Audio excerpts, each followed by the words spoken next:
"Who do you think our sensei is going to be, Shikamaru?" asked Choji, a plump boy from the Akimichi clan who wore a green sweater and white scarf. The red swirls on his cheeks bouncing up and down as he ate. "Who knows? Who cares?" Shikamaru replied lazily as he stared out the window.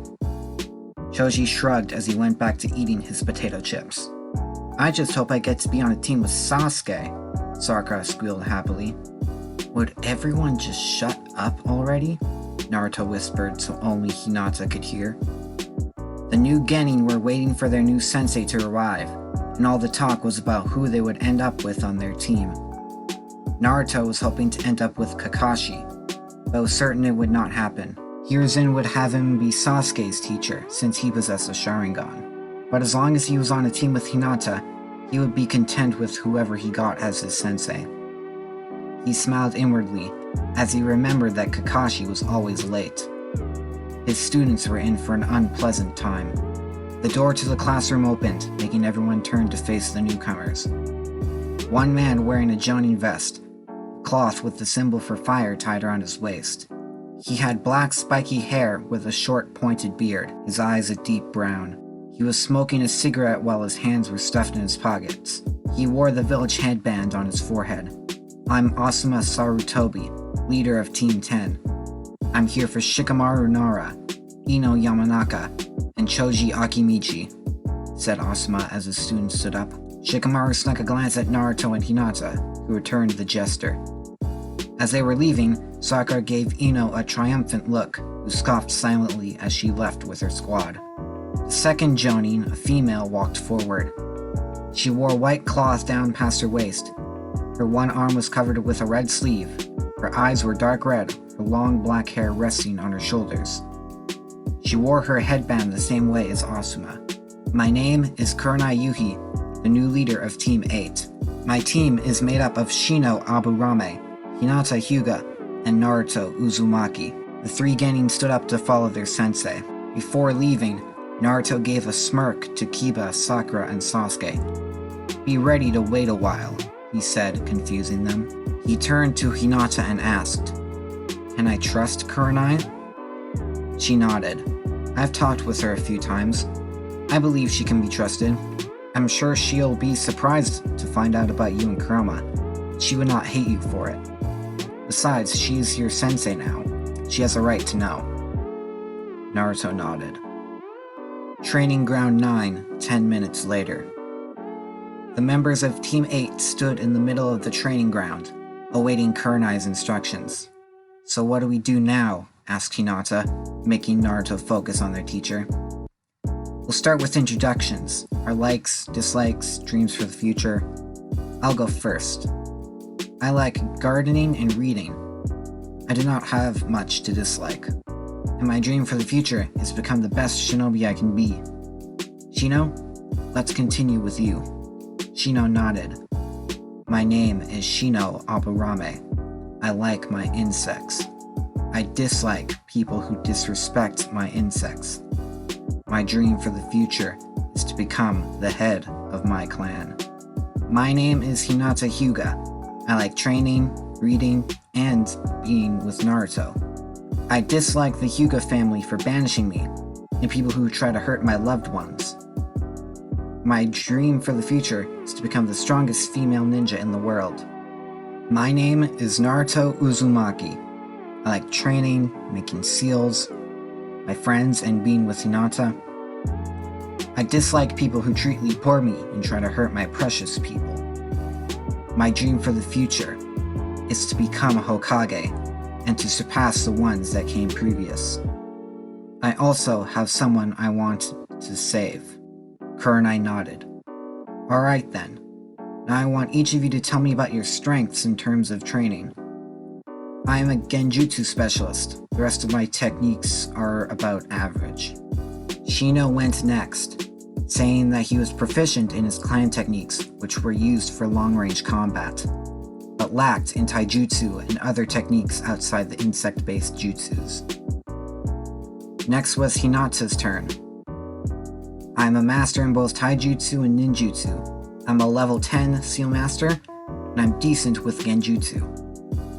I'm also proficient with using weapons, especially senbon and swords, Hinata finished, pointing to the sword on her waist. Finally, it was Naruto's turn. I'm a master in taijutsu. I have mastered affinity for all 3 of my chakra natures. I have little genjutsu, but can break them easily. I'm also a level 10 seal master, and proficient with all ninja tools. Kurenai's eyes widened at the strength Hinata and Naruto possessed. The 3rd Hokage was not lying when he said she would have little to teach them. She was about to speak when she was cut off by Naruto. Kurenai-sensei, before we go any further, there's something I wish to show you. Kurenai narrowed her eyes slightly, hesitation barely visible on her face. Very well. Does he know he's a Jinchuriki? Kurenai asked herself. Naruto instructed them to place their hand on him. After they had done so, Naruto concentrated on his mindscape, pulling the members of Squad 8 into his mind. The team now stood in a vast grassland. Shino and Kurenai stood awestruck. This is my mindscape. I have decided that since we are going to be on the same team that you should meet someone, Naruto said. He then flared his chakra, making Shino and Kurenai stiffen from the pressure. His chakra is so strong, Kurenai thought to herself. A few silent moments went by before the group felt the earth tremble beneath them. Off in the distance, an orange blob could be seen. As the blob came closer, its appearance became more defined. It was a massive fox, with 9 large tails protruding from its back. The fox came to a halt in front of Naruto. What do you want, brat? I was in the middle of a hunt. Naruto smiled sheepishly. Well, I wanted you to meet our new teammates. The 9 tails grunted in reply and sat down underneath his giant tree. Hinata sat down beside him and slowly began to scratch his fur. Shino, Kurenai, meet Kurama, or as you call him, the 9-tailed fox. The 2 stood there, frozen with fear. Kurenai's eyes were wide open, memories of that fateful day rushing back. Memories of the terrified screams flooded her mind.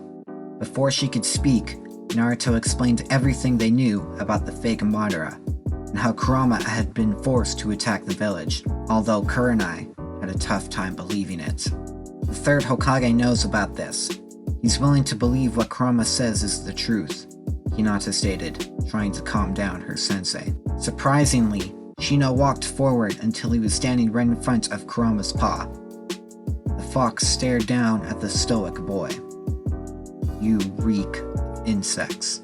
Shino adjusted his glasses. Says the fox who hasn't bathed for who knows how long. Hinata's eyes widened. When did Shino gain a sense of humor? Kurama smirked.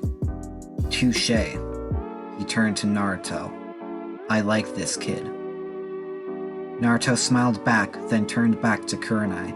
His smile faded when he saw that Kurenai was still frightened. You can always resign as our sensei. We won't hold it against you. Kurenai shook her head, trying to forget the memories. No, it's just a lot to take in. To think the strongest of the tailed beasts could be manipulated by a genjutsu, even by an Uchiha. Besides, I have no choice but to trust you, since I'm your sensei. Kurama grunted in response, understanding now where Kurenai stood. Well, that's everything, Naruto proclaimed, going ahead and severing the others from his mindscape. The group opened their eyes to see Training Ground 9 once again. Naruto and Hinata turned to see Shino on the ground, breathing heavily, and their sensei hunched over, doing the same. They did better than you on their first time, Naruto said jokingly. Hinata playfully jabbed his arm. Shut up.